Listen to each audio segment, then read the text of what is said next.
Hey there YouTube, this is Anthony bringing you another Sunday video. I was looking back at my videos and I noticed that it's been quite a while since I've actually done a full tour of all my tanks. So for this video we're going to have a July 2017 tour of the tanks, so stay tuned.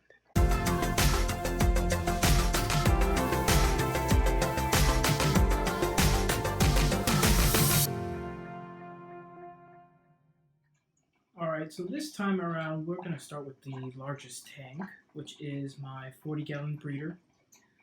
This one is a South American / Amazon themed tank, with the exception of a couple betas that I'm housing up here for now.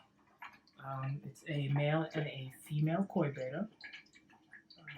I had them together in another tank, and for the time being they're just kind of housed in here. But other than that, it's got a whole bunch of koi cats. I think there's about 17. Actually, there's 18 now because I found a new little baby in here. School of Rummy-nosed tetras, some twig cats, a few Bolivian rams, some albino bristlenose plecos, and then of course the little stars of this tank, which are my Amazon puffers. I'll try not to pan around too fast for you guys. But there's some Repashy cubes in there right now for them to kind of munch on all day. I am happy to say that my bristlenose have reached age, and I do have my first batch of fry. You can see them kind of piled up in this corner here, and got a few more piled up in here. I think there's about maybe 60 to 70. But this is the first of hopefully many. I'll probably be trading them into my local fish store, maybe kind of spread them around town to some of the other fish keepers. The only changes to this tank have been the filtration. I've decided to put a sponge filter on one side, and then it's running the Fluval 306 canister filter on here. I originally had the Marineland as well on here, but I decided I didn't need all that filtration, and I went ahead and put that Marineland on the next tank we'll take a look on, which is the 20-gallon. Alright, so here we are at the 20-gallon. This tank has probably gotten the most attention on video of any of my tanks so far.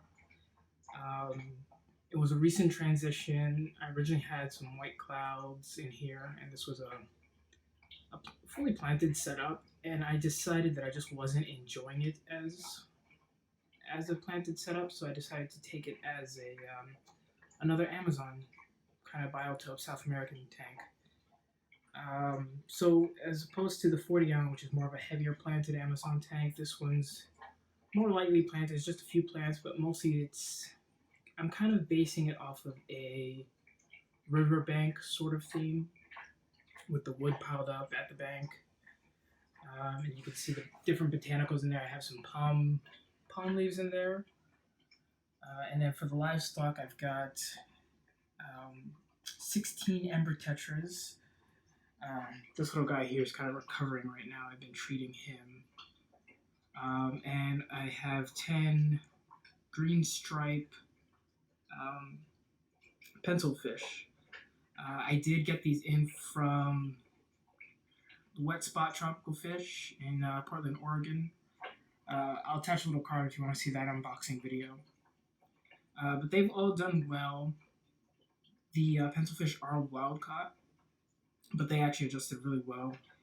And I will say that having the algae in this tank on the driftwood and rocks and such probably aided in that. As soon as I put them in, they started picking at it right away. But then the other livestock I have in here, which is pretty much my main display fish, if you can even call it that since we never see it, are 3 clown plecos. And actually, hopefully I can get him on camera without spooking him. There is one of them back there hiding underneath the leaf litter and the rocks. There it is. But there are 3 of them in there. Looking at their eyes and body shape, I'm thinking... Sorry about that shakiness there. I'm thinking they might be maybe 2 males and a female. It still is kind of early to tell. Hopefully, I'm hoping it is a male and a female. I would like to breed them in the future. But I'm not rushing it. I'm just kind of enjoying them right now. Threw some Repashy in there for them as well. But like I said, I was talking about the 40 breeder. I have the Marine Lane canister filter on here. So that's keeping the tank pretty clean. And just limited plant load. And I really enjoy this tank. I like sitting down and watching it.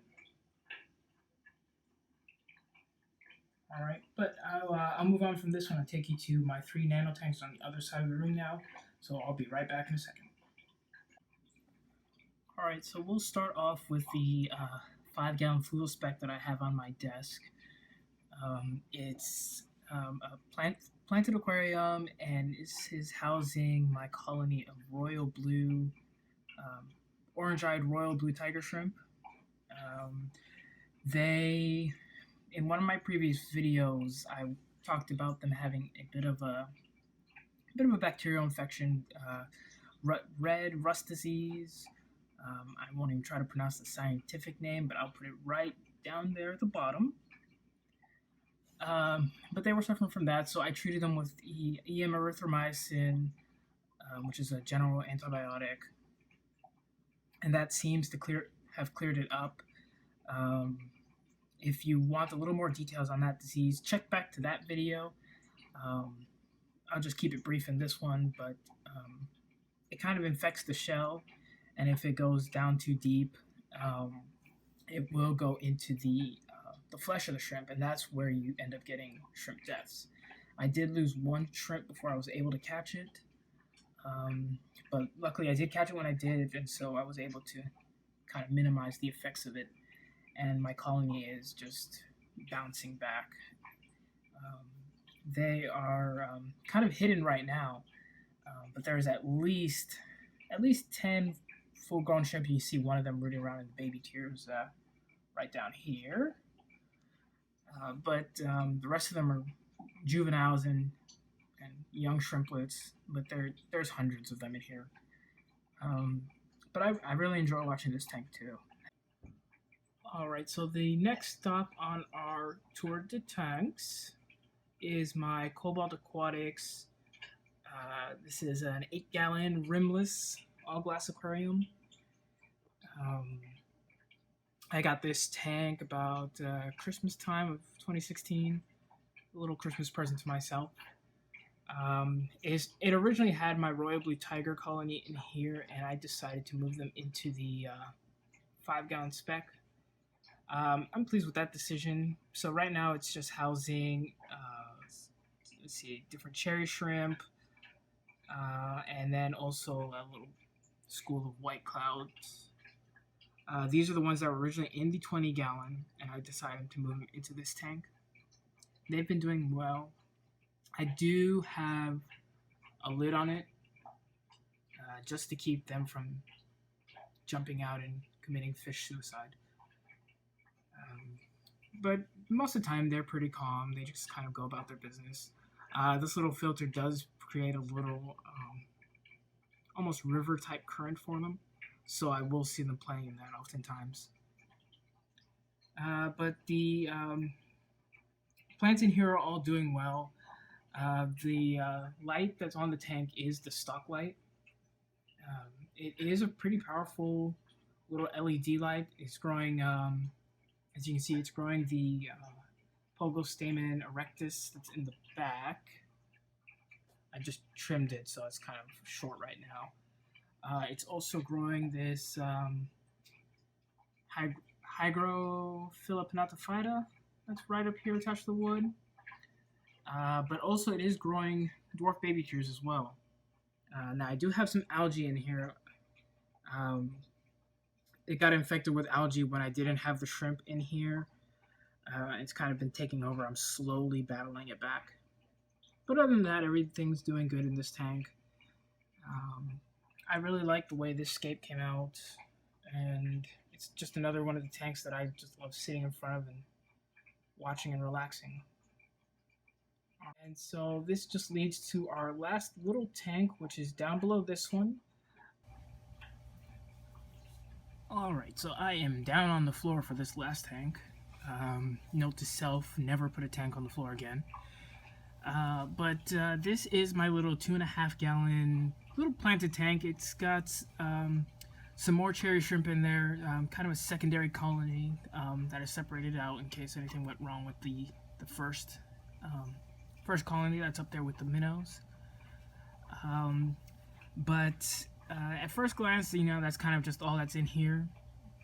But as you look closer, I'm not sure if you can see it scooting across the screen right there, and there we go, right there where that plant is. I have probably about 30 to 40, it's hard to get an accurate count on them, but about 30 to 40 beta fry in here.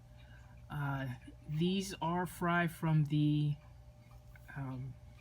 male and female that I have in the 40 gallon right now. I was kind of experimenting with keeping them together in a larger, heavily planted tub, and for the most part they kind of stayed very peaceful in there. The male barely ever chased the female. There was plenty of hiding places and plenty of line of sight breaks where it just wasn't an issue for them. But what I did end up seeing was a lot of breeding activity, and on one of the occasions I did manage to film it, so I do have that in another video. But I did save the eggs in the fry, and I have them growing out in here now. I'm gonna see if I can get a little bit closer without spooking any of them. And of course, as I say that, I don't see it now.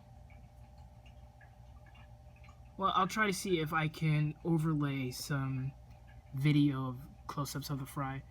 But they're growing well. I do about a 25% water change on this tank every day, and yeah, they grow pretty good. I'm just feeding them a mixture of Hikari First Bites and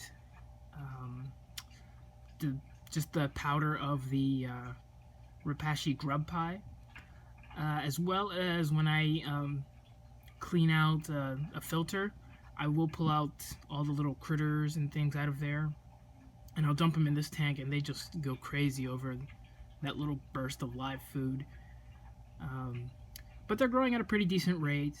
There is one that is way ahead of the rest, and of course that one is the one that stays hidden in the back, so unfortunately we won't be able to get him on camera.